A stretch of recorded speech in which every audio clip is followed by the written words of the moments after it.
Hey there! 2018 marked another terrible year for natural disasters.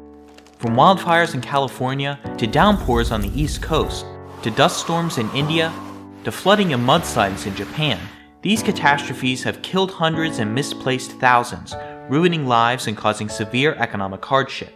This trend of natural disasters is only expected to continue, and more volunteers are needed to help fight them.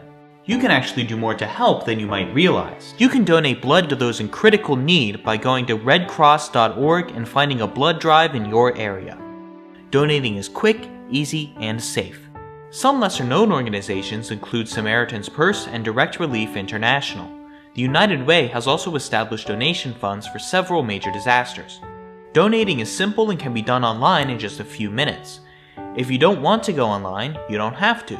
Just text Red Cross to 90999 to make an easy donation. Many companies have agreed to match any donation you make. Be sure to find one of these. It makes your contribution go twice as far. If you are interested in helping out one area in particular, there are plenty of opportunities for that too. You can volunteer at your local fire department to help prevent a catastrophe in your area. Hurricanes are the most destructive natural force in the United States, and many more are sure to hit the southern coast in the following years. Organizations like All Hands and Hearts and UNICEF USA work to put relief supplies in place before the storms hit, making the recovery quicker and less costly. It may be tempting to send supplies you have around the house, like water bottles and medical supplies. However, relief organizations would rather you keep those to yourself.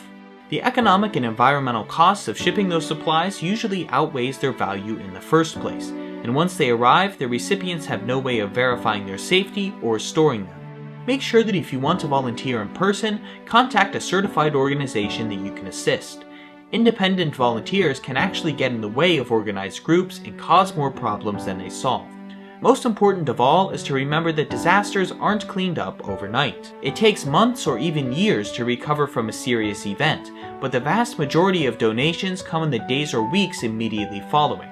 So be sure to remember that these victims still exist even if you're not seeing them on the news. So now that you know what to expect and how to help, I hope to see you on the front lines helping the people affected by natural disasters.